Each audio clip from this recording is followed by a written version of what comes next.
Con eso yo quiero invitarlo a que vaya a la segunda carta o epístola a los tesalonicenses para continuar nuestra serie en estas dos cartas. Vamos a estar leyendo en la segunda carta a los tesalonicenses del capítulo 2, versículo 1 al 5. Este es el mensaje número 20 o 21 en esta serie. Y hoy, como siempre, estaremos leyendo una porción y luego exponiendo el texto y pidiéndole a Dios su dirección para la exposición, comenzando en el versículo 1 hasta el versículo 5. Pero con respecto a la venida de nuestro Señor Jesucristo y a nuestra reunión con Él, os rogamos, hermanos, que no seáis sacudidos fácilmente en vuestro modo de pensar, ni os alarméis ni por espíritu, ni por palabra, ni por carta, como si fuera de nosotros, en el sentido de que el día del Señor ha llegado. Que nadie os engañe de ninguna manera, porque no vendrá sin que primero venga la apostasía y sea revelado el hombre de pecado y el hijo de perdición, el cual se opone y se exalta sobre todo lo que se llama Dios o es objeto de culto, de manera que se sienta en el templo de Dios presentándose como si fuera Dios. ¿No os acordáis de que cuando yo estaba todavía con vosotros os decía esto? Padre, te alabamos y bendecimos por tu palabra, por la certeza de tu revelación, por la manera como confirma lo que ya tú has hablado. Y en esta mañana nosotros queremos pedirte que el Espíritu que inspiró esta palabra pueda guiar la predicación de la misma de tal forma que tu Hijo sea honrado, que no haya errores, que no haya desviación de aquello que tú has marcado como tu verdad. Y que si hay algo en la mente o en el corazón del predicador que no te complace, que en este momento, por el viento de tu Espíritu, tú lo puedas llevar lejos y apartarlo de nosotros, de manera que nosotros tampoco seamos desviados de la verdad. Te lo pedimos en Cristo Jesús. Amén, amén. Bueno, en esta carta y en este capítulo 2 de esta segunda carta a los tesalonicenses, el apóstol Pablo se desvía abruptamente para tratar un tema completamente distinto al que él venía tratando, y tiene que ver con una herejía que se había infiltrado entre ellos de una manera repentina. Es una nueva idea, es una idea antibíblica que de alguna forma circuló entre ellos y que logró conquistar la mente y el corazón de los tesalonicenses. Y es increíble que una iglesia, como hemos venido viendo desde la primera carta, que estaba caminando tan bien, de repente y de una forma súbita haya podido comenzar a desviarse por una enseñanza que de alguna manera llegó a inquietarlos. Hasta el punto que el apóstol Pablo tuvo que personalmente, no solamente escribir de nuevo, pero tuvo que dirigirse a ellos de una forma muy directa con relación a esta nueva enseñanza hereje. Y yo creo que vale la pena preguntarnos al comienzo de esta exposición, cómo es que una congregación que caminaba tan bien, que había sido modelo para las iglesias en Macedonia, en Acaya, como vimos en todas las regiones, que Pablo aplaude una y otra vez porque su fe ha resonado en toda la región, cómo han soportado en medio de la tribulación, cómo es que una iglesia sólida se desvía tan fácilmente de la verdad. ¿Cómo somos confundidos los creyentes? Estamos hablando de creyentes ahora, estamos hablando de inconversos. ¿Cuándo somos los creyentes más vulnerables para la confusión? Yo creo que esas preguntas vale la pena abordar esas preguntas a lo largo de la exposición de la palabra, como forma de ver de qué forma este texto, que quizás no tenga una aplicación inmediata en nosotros, sí tiene una aplicación para aquellos que seguimos la palabra de Dios. Nosotros no podemos olvidar que nosotros tenemos un adversario. La palabra Satanás significa justamente adversario, y su otro nombre por el cual es conocido, diablo, significa ¿qué cosa? Alguien que es un mentiroso, un calumniador. Esa función de Satanás la vemos desde el inicio de la raza humana, donde logró calumniar a Dios, donde logró mentir a Adán y Eva, donde logró confundirlos y desviarlos. Esa función no ha terminado. Satanás es un ser sin escrúpulos y él juega sucio. Y nosotros tenemos que recordar eso, esa es su naturaleza, de tal forma que eso él lo hace de forma natural, de la misma manera que la naturaleza de Dios es su bondad y benevolencia y gracia y amor, y él hace eso de forma natural porque esa es su naturaleza, su carácter. De esa misma forma, Satanás tiene una naturaleza y la suya es ser mentiroso, ser calumniador, ser un adversario de los propósitos de Dios, y él hace eso de forma muy normal. Esa es su normalidad.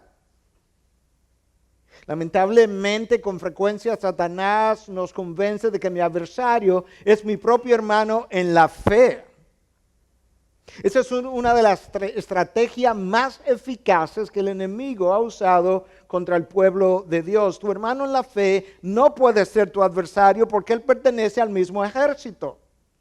Puede ser que no piense igual, puede ser que no crea igual en ciertos aspectos periféricos de la fe, pero él pertenece al mismo ejército y por tanto él no es tu contrincante. Este es un mundo muy confuso después de Génesis 3.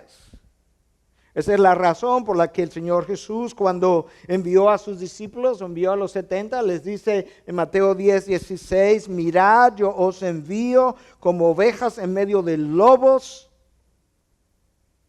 Así estamos nosotros.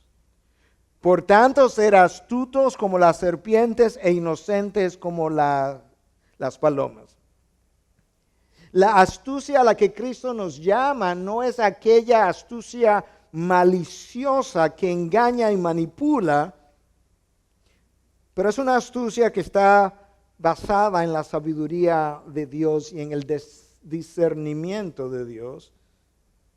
Y por otro lado, la inocencia a la que Dios nos llama no es la inocencia del niño que es fácilmente engañado, sino la inocencia del adulto creyente maduro que piensa conforme a lo que Pablo les dijo a los filipenses en 4:8 cuando dice, en todo lo que es verdadero, en todo lo que es justo, en todo lo que es digno de virtud, para resumirlo, en esto pensar. Esa es la inocencia a la que el Señor Jesús nos está llamando, a que no seamos sospechosos como frecuentemente lo somos en nuestra naturaleza caída. Nosotros vimos en la primera carta a los tesalonicenses cómo el apóstol Pablo los ayudaba a entender la secuencia de algunos hechos que tenían que ver justamente con la venida del Señor. Ellos habían estado preocupados, quizás vimos esta parte, pero les recuerdo, porque no estaban seguros si aquellos que habían muerto en Cristo, si a la venida del Señor participarían o no de su venida, y por tanto el apóstol Pablo le escribe y le ayuda a entender en esa primera carta, capítulo 4, cuál sería el orden de las cosas a la venida del Señor, y lo estoy usando como punto de conexión porque Pablo tiene que retomar el tema ahora otra vez de la venida del Señor con relación a otro asunto en esta segunda carta. Pero en esa primera carta, en el capítulo 4, comenzando en el versículo 15, Pablo les dijo lo siguiente: por lo cual os decimos esto, por la palabra del Señor, que nosotros, los que estemos vivos y que permanezcamos para la venida del Señor, no precederemos a los que durmieron. Pues el Señor mismo descenderá del cielo con voz de mando, con voz de arcángel y con la trompeta de Dios, y los muertos en Cristo se levantarán primero. Entonces nosotros, los que estemos vivos y que permanezcamos, seremos arrebatados juntamente con ellos en las nubes al encuentro del Señor en el aire, y allí estaremos con el Señor siempre. Aparentemente los tesalonicenses tenían una dificultad en entender el orden de eso, y Pablo le está diciendo: aquellos que han muerto en el Señor, ellos se van a levantar cuando el Señor venga, y ellos se van a levantar primero que aquellos que estemos vivos. Y luego nosotros iremos tras ellos y nos juntaremos en las nubes, independientemente de la implicación de ese lugar que pudiera o no ser lo que nosotros conocemos como las nubes. Pablo ahora tuvo que tomar el tema otra vez, el tema de la segunda venida del Señor. Pero en este caso no era simplemente un mal entendimiento acerca del orden de las cosas, era una enseñanza hereje que había llevado a la iglesia a la confusión, a la agitación, producto de falsas ideas. Escucha cómo Pablo comienza la carta. El pero me introduce un nuevo tema. Con respecto a la venida de nuestro Señor Jesucristo, ahí está el tema otra vez, y a nuestra reunión con Él, eso es exactamente de lo que Él había hablado en la carta anterior, pero en otra dirección. Os rogamos, hermanos, que no seáis sacudidos fácilmente en vuestro modo de pensar, ni os alarméis, ni por espíritu, ni por palabra, ni por carta, como si fuera de nosotros, en el sentido de que el día del Señor ha llegado.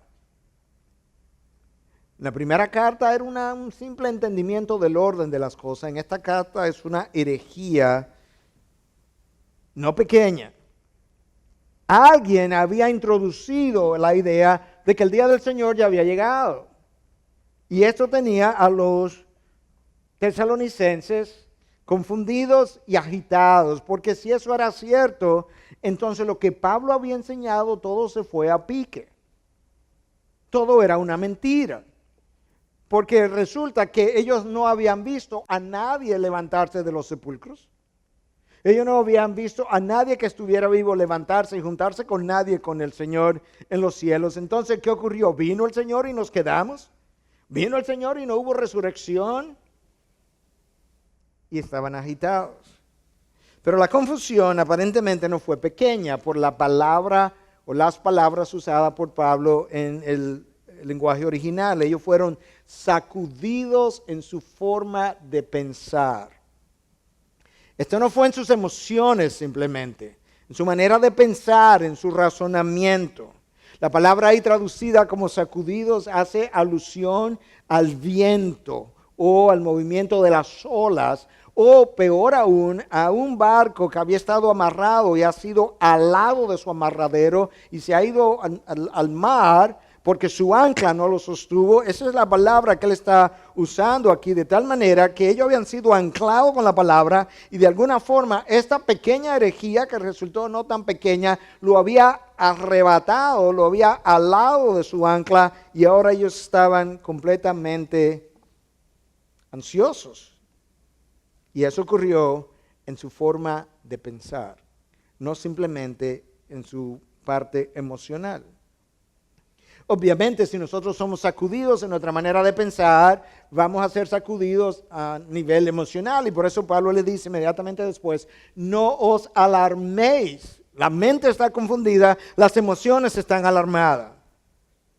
La mente es el blanco de ataque del enemigo. Yo no sé si tú has notado que antes de nosotros pecar, hay un pensamiento que precede la acción.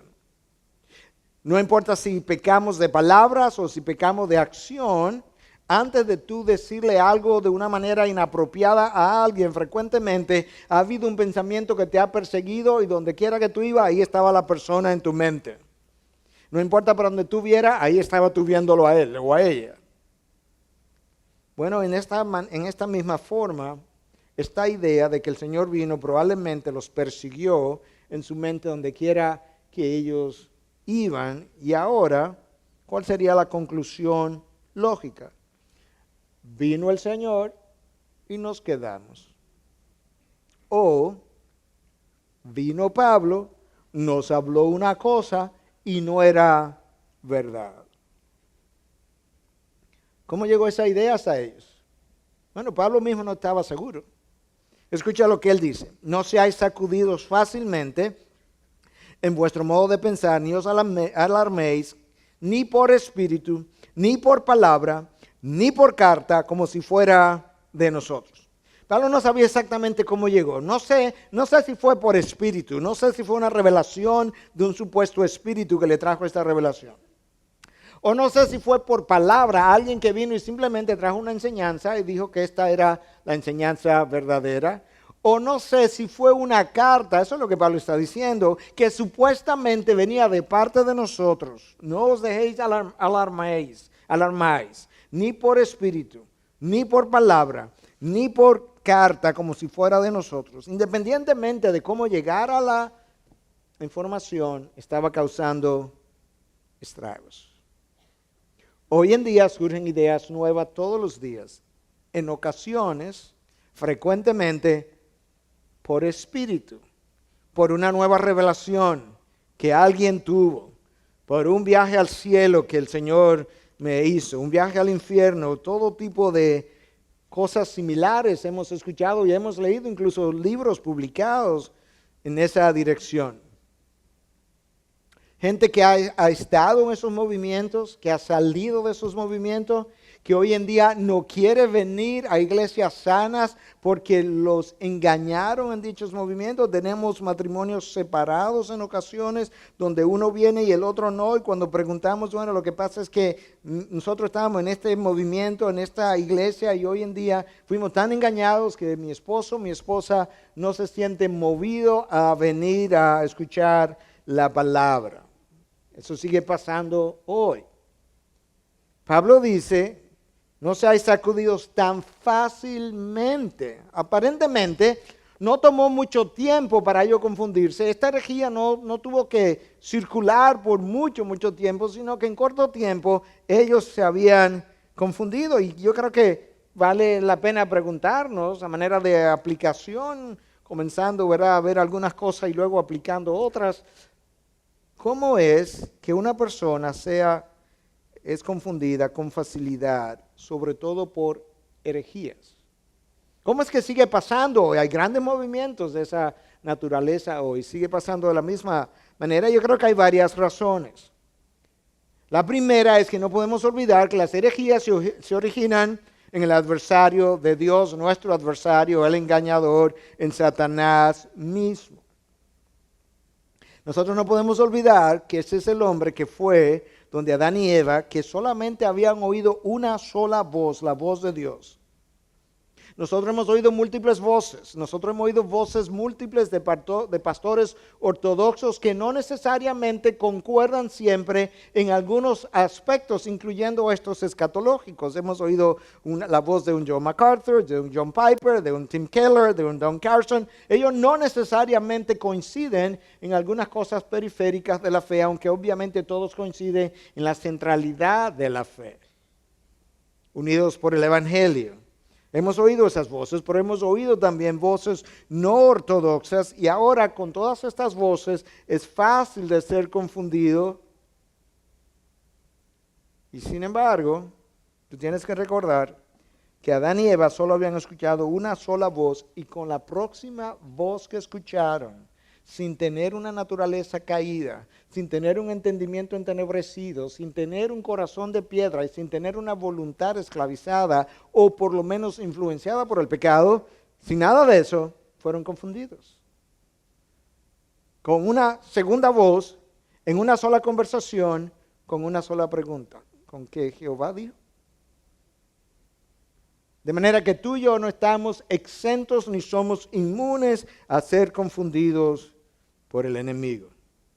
La segunda razón por la que muchos son engañados con cierta facilidad es falta de conocimiento bíblico. Los de Berea, los creyentes de Berea, dice Pablo, que eran más nobles que los de Tesalónica, más nobles que estos a quienes él está escribiendo, porque ellos hicieron una cosa, ellos chequearon en la palabra el Antiguo Testamento, que era lo que tenían todos los días, para ver si lo que Pablo le estaba enseñando era cierto o no, y de ahí la importancia entonces que nosotros tenemos que dar a la palabra, y no solamente a la palabra, nosotros tenemos que dar importancia a la sabiduría colectiva de la iglesia por los últimos 20 siglos, porque Dios le ha dado a la iglesia maestros y pastores a lo largo de 20 siglos, y hay una sabiduría colectiva de 2000 años que olvidarla no sería ni sabio ni humilde. Y Dios nos llama a conocer cómo pensó la iglesia en el pasado acerca de estas cosas, porque si la idea es nueva para mí y nadie más pensó esto antes, quizá yo deba pensarlo 2 veces antes de articular eso. En la multitud de consejeros hay sabiduría, decimos nosotros en consejería. Bueno, eso es válido también. En la multitud de pensadores cristianos en la historia de la iglesia hay sabiduría. No es sabio concluir muy rápidamente. A mí me impresiona cómo el apóstol Pablo en sus últimos días, estando en prisión, escucha bien este conjunto de cualidades. El apóstol Pablo, primero, autoridad apostólica. Número 2, en sus últimos días, tenía mucha experiencia ya, aparte de conocimiento. Número 3, en la cárcel. A él se le ocurre que le faltan algunas cosas en la cárcel que él quisiera que le trajeran. Y escucha lo que este hombre pide a Timoteo. Cuando vengas, trae la capa que dejé en Troas, claro que hace frío en esas prisiones, sobre todo si era invierno, con Carpo, y los libros, especialmente los pergaminos. El apóstol Pablo, que estuvo en el tercer cielo, que tiene años caminando con el Señor, que tiene experiencia, que tiene conocimiento de primera mano con Dios, estando en sus últimos días en la cárcel, dice, no me olvide los libros y los pergaminos, tráemelos, yo los necesito. ¿Te imaginas tú y yo? Leía algo que alguien posteó ayer en Twitter, que decía, una pregunta, ¿necesitas un libro? Entonces una flecha aquí abajo, cómpralo. Aquí entonces otra flecha. ¿No necesitas un libro? Entonces aquí decía no. Otra flecha. Debe estar equivocado. Compra un libro. Yo creo que sí.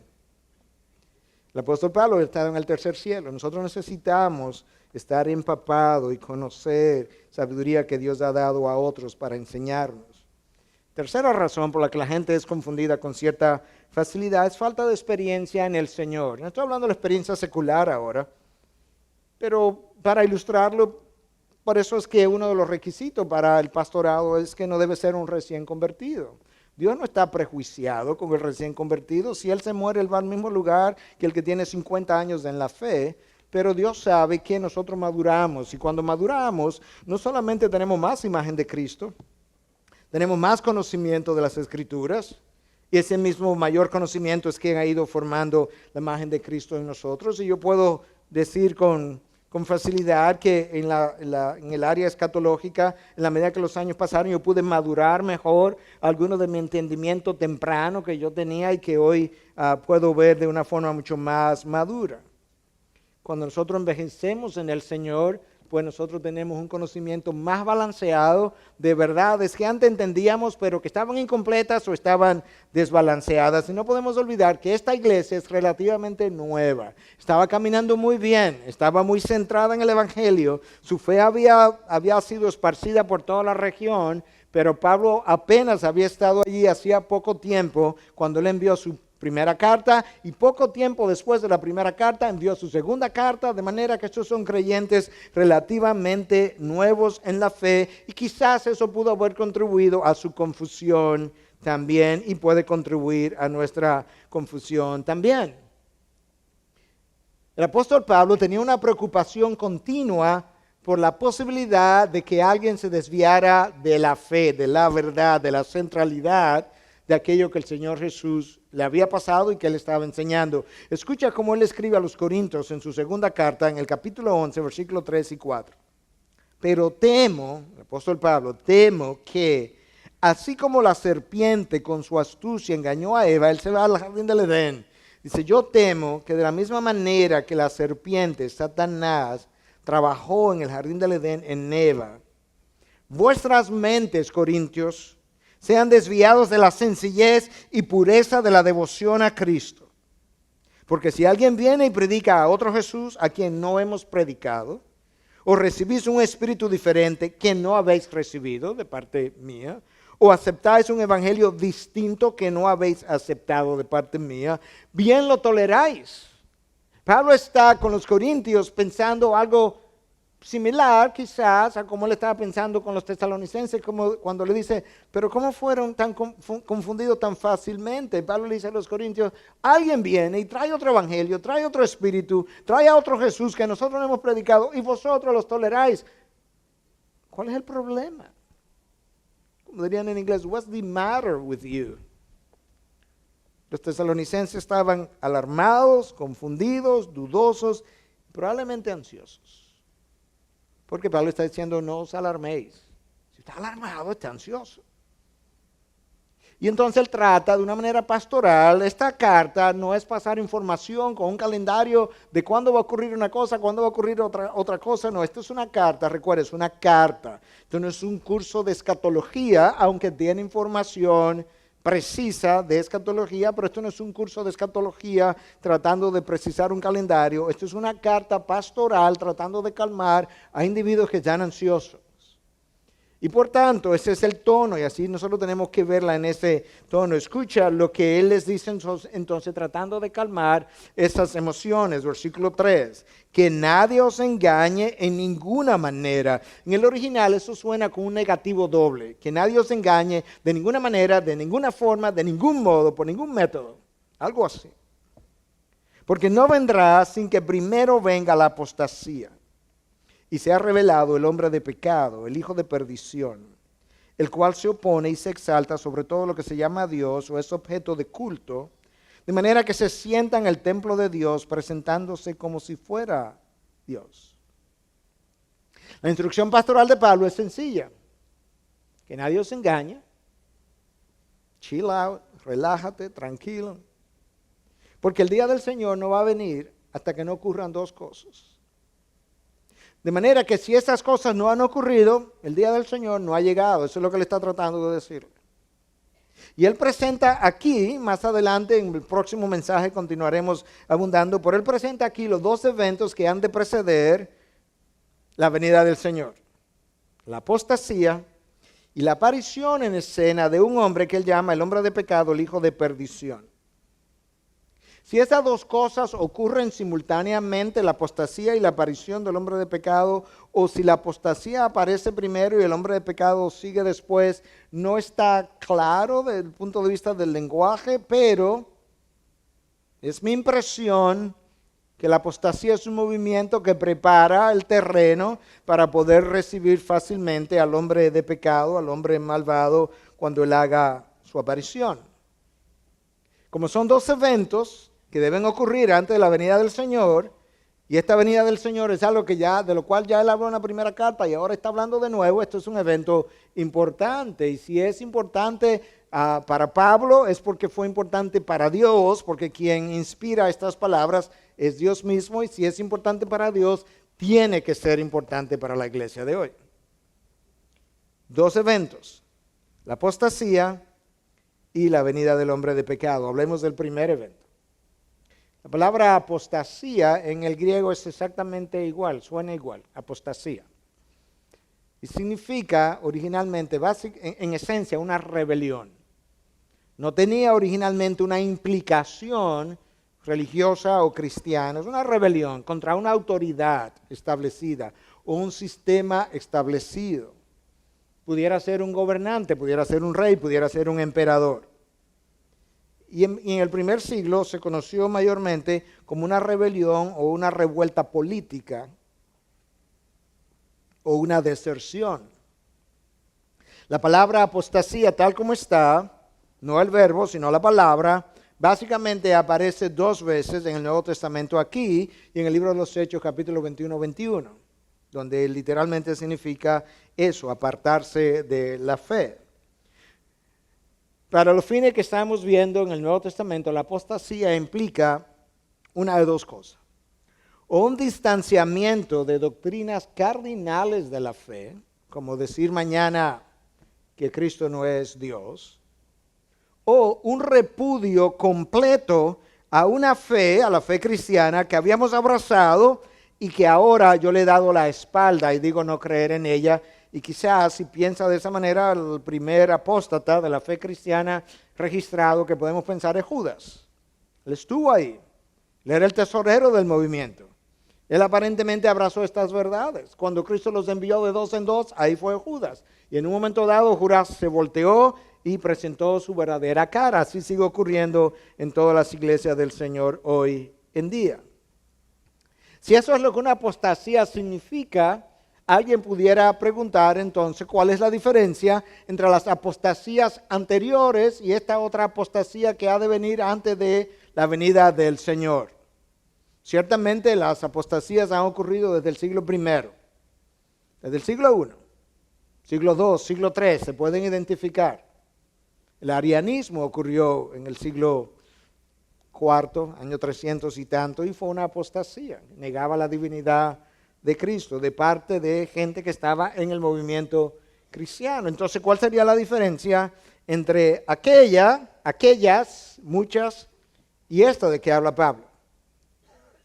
Bueno, antes de llegar ahí, déjame decirte que el apóstol Pablo y el apóstol Pedro describen condiciones generales del mundo antes de la venida del Señor, que yo creo que vale la pena escudriñar a la luz del estudio que estamos haciendo en esta mañana, y no vamos a especular, vamos a leer lo que la palabra dice. Y la palabra usa una descripción que claramente nos deja ver que tiene que ver con los días que preceden la venida del Señor. Escucha a Pablo hablándole a Timoteo en su segunda carta, capítulo 3, versículo 1 al 5.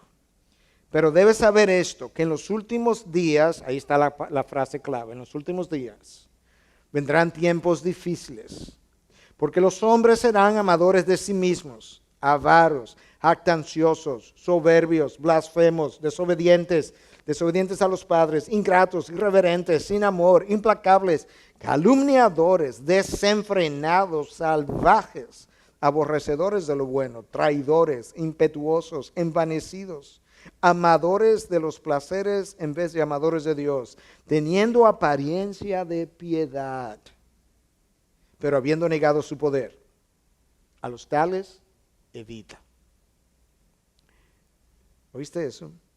Amadores de los placeres en vez de amadores de Dios, teniendo apariencia de piedad, pero habiendo negado su poder. Una apariencia de piedad, pero que no tiene trasfondo, no tiene que lo apoye. Es como un cheque sin fondo. Es un cheque, luce original, pero no tiene respaldo. Esta piedad que estos hombres van a lucir no tiene respaldo, no tiene fundamento, no es genuina. Su lenguaje puede sonar piadoso, su lenguaje puede sonar interesado en los hombres, en la persona, en el planeta.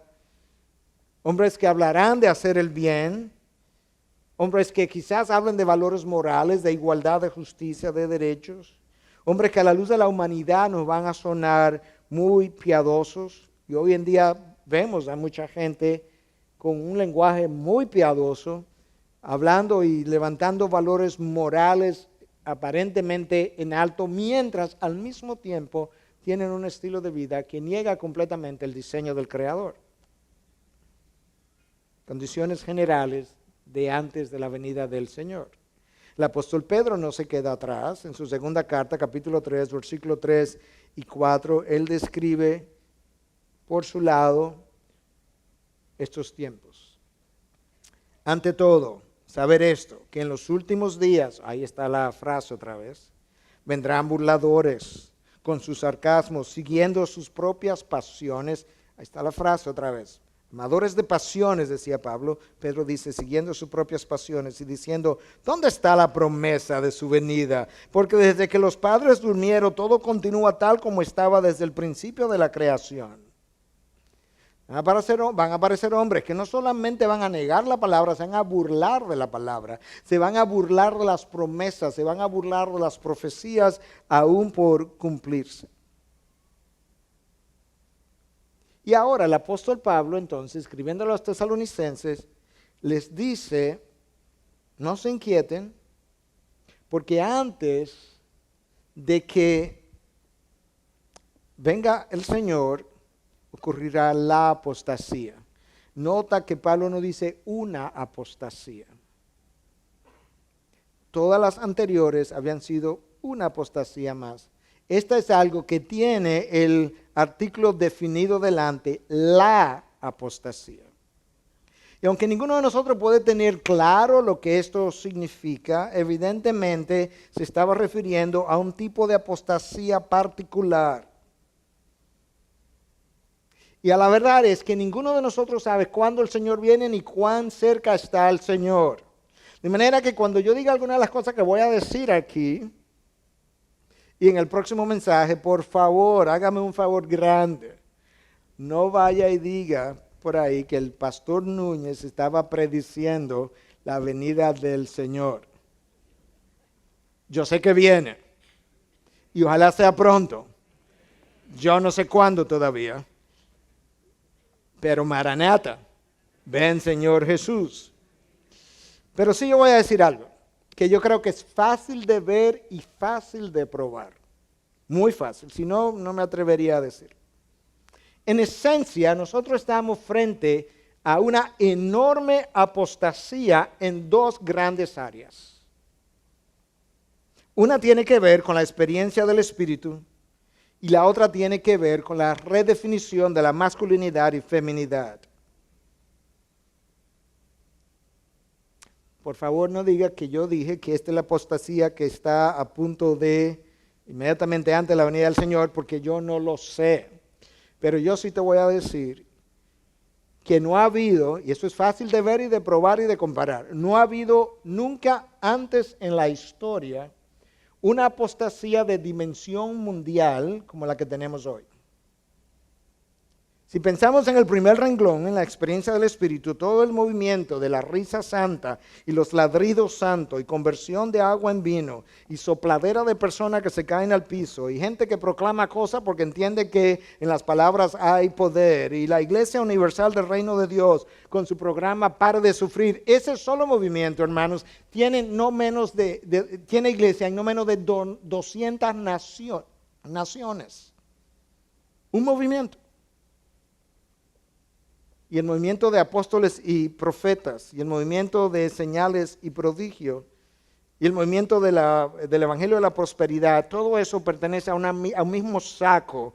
Ese movimiento arropó los 5 continentes, sin excepción, y ha afectado todas y cada una de las denominaciones, sin excepción. Eso es fácil de ver, eso es fácil de probar. 5 continentes, todas las denominaciones.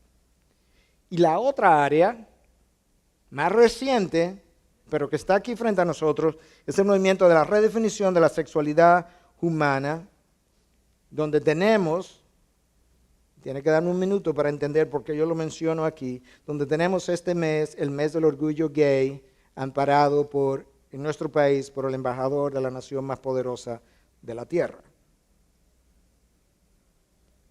La razón para mencionar este movimiento dentro de la gran apostasía, o dentro de la apostasía de estos tiempos, es porque ya al día de hoy múltiples iglesias y denominaciones enteras han abrazado el movimiento LGTB o LGBT, de lesbianas, homosexuales, bisexuales y transexuales.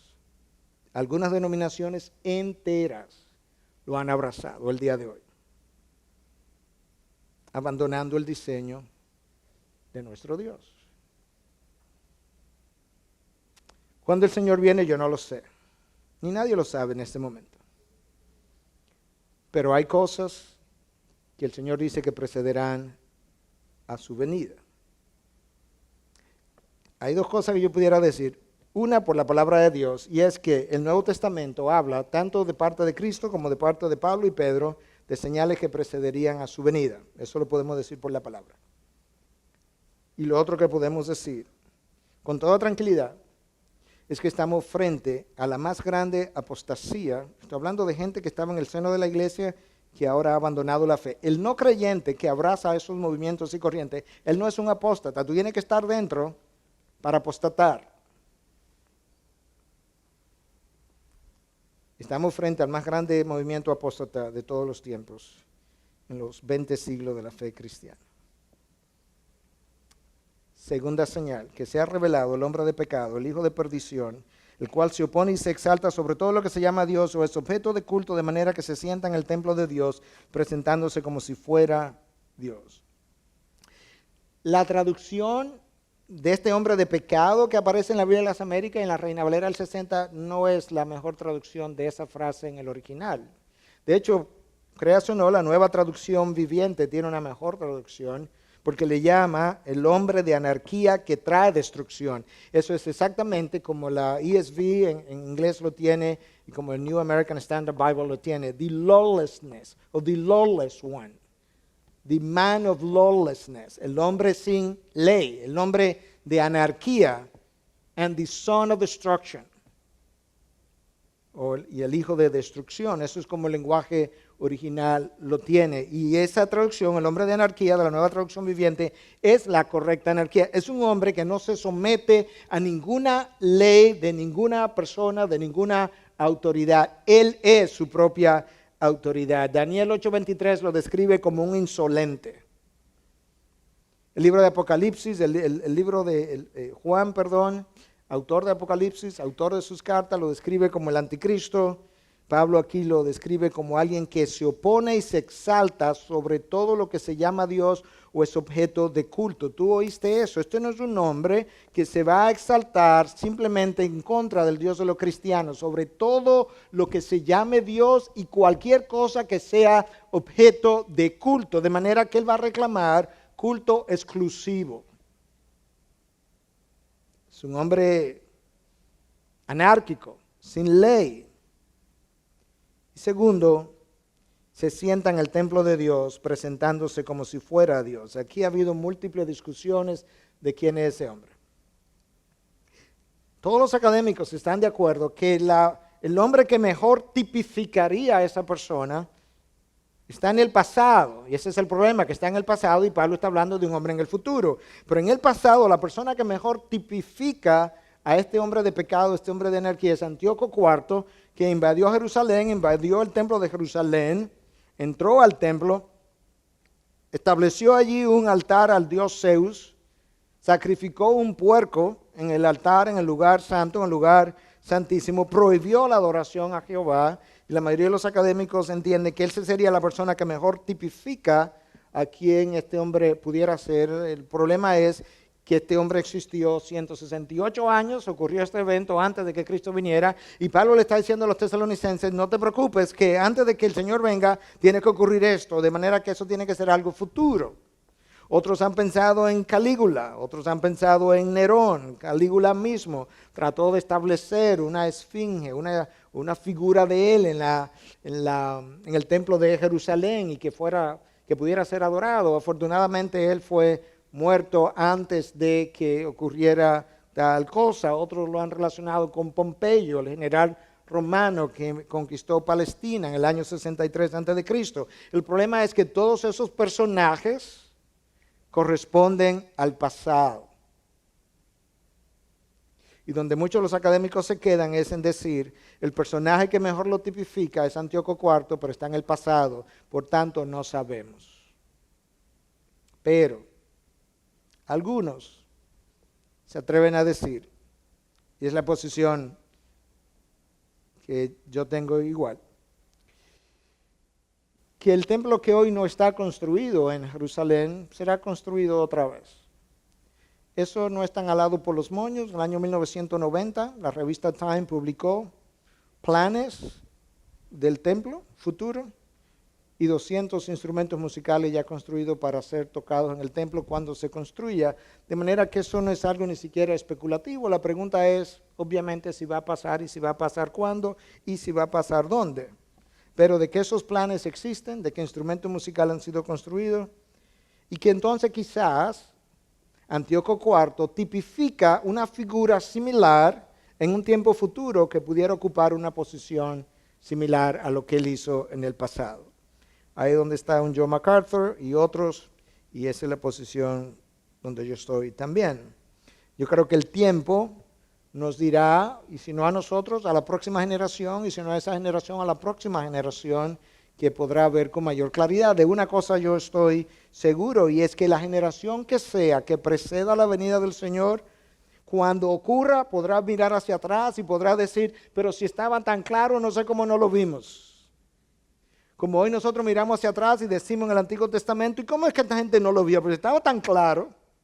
Isaías 53 estaba ahí mismo en la crucifixión del Señor, pero no lo vieron. No, ni lo ven hoy los hermanos judíos o los a los judíos que no creen en el Señor, mejor dicho, no lo ven todavía. Pero si eres judío y te conviertes al cristianismo, mira para atrás y dice, pero claro, si eso está tan claro como el agua, de esa misma manera ha ocurrido el evento. Yo creo que los que le toque vivirlo, si somos nosotros u otros, mirarán para atrás y dirán, pero si estaba tan claro, ¿cómo no lo vimos? Porque requiere iluminación de parte de Dios para poder entender estas cosas. Finalmente el apóstol Pablo dice en el versículo 5, ¿no os acordáis de cuando yo estaba todavía con vosotros, os decía esto? ¿O se lo olvidó? ¿Usted se le olvidó que usted y yo hablamos de esto? Eso es lo que Pablo está diciendo. ¿No os acordáis que cuando yo estaba todavía con vosotros, no mi primera carta, no, cuando yo estuve ahí con ustedes se le olvidó que yo hablaba de esto? ¿Cómo es que nosotros olvidamos tan fácil las cosas que se nos han enseñado? Yo creo que en cierta medida el apóstol Pablo está preguntando eso. ¿Cómo es que se nos olvidó lo aprendido? Bueno, yo quiero agregar una cosa más que facilita. Ya mencioné 3 anteriormente. Una más para el cierre y conclusión que facilita el que nosotros seamos confundidos, y es el temor. Cuando nosotros nunca somos tan vulnerables a la confusión como cuando estamos amedrentados.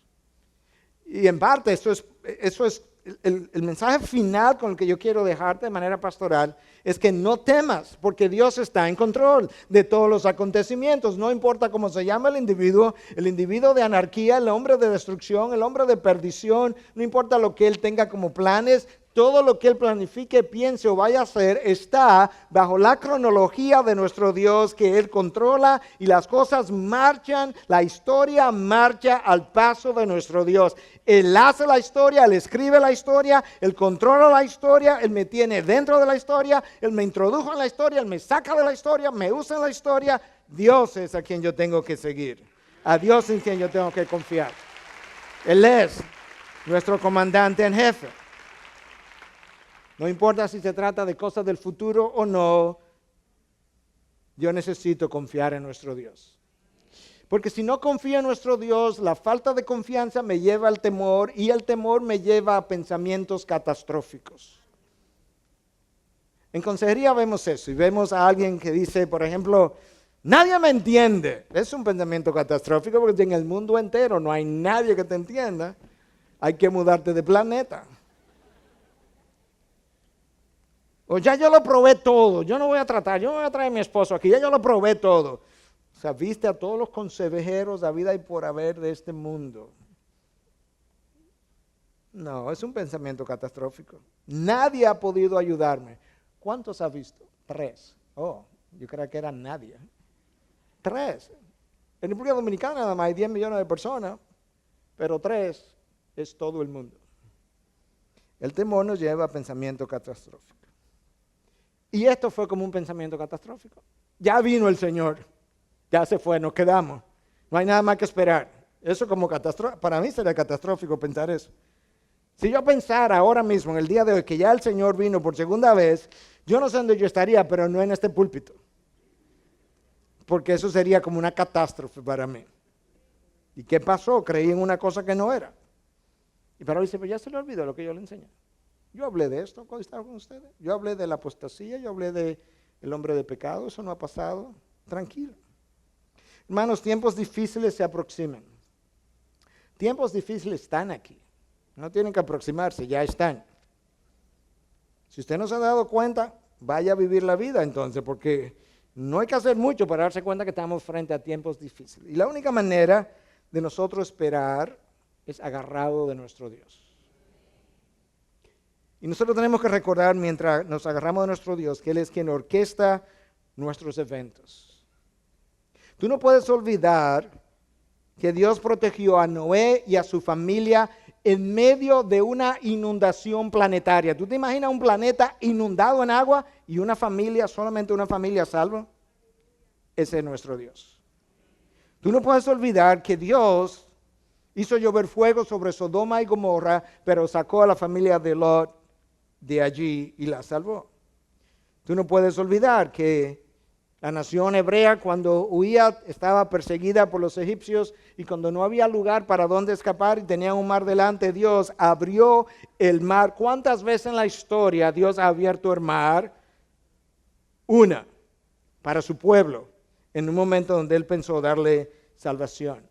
Y no puedes olvidar que Dios preservó a Daniel y a sus 3 amigos en medio de un horno de fuego. Los 3 amigos por lo menos fueron al horno de fuego. A Daniel lo preservó en medio de leones, en medio de las peores circunstancias. Pero tú y yo tenemos que responder como respondieron los amigos de Daniel cuando fueron amenazados. Cuando nuestros tiempos nos amenacen, cuando las cosas no luzcan bien o luzcan peores de los que ya lucen, tú y yo tenemos que responder de esta manera. Ciertamente, nuestro Dios, a quien servimos, puede librarnos del horno de fuego ardiente y de cualquier otra situación en la que no podamos ver. Y de tu mano, oh Rey, nos librará. Pero si no lo hace, haz de saber, oh Rey, que no serviremos a tus dioses, ni adoraremos la estatua de oro que has levantado. Nunca, jamás, imposible, nunca doblaremos la rodilla a ningún otro Dios que no sea a nuestro Señor Jesucristo, delante de quien se doblará toda rodilla y toda lengua confesará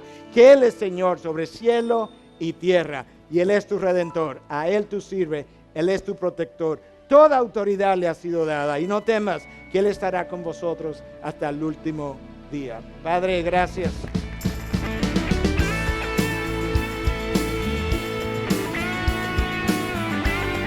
Esta es una producción que llega hasta ustedes gracias a los aportes de individuos y empresas comprometidos con la defensa de la fe.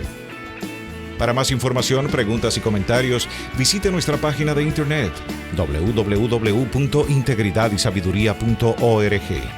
En esta página encontrará información sobre la producción de este y otros recursos que ponemos a su disposición, como también las formas en las que usted puede contribuir con la producción de programas como estos. Les invitamos nuevamente a visitar nuestra página de internet www.integridadysabiduría.org. Será hasta la próxima, cuando nos reencontremos en su palabra.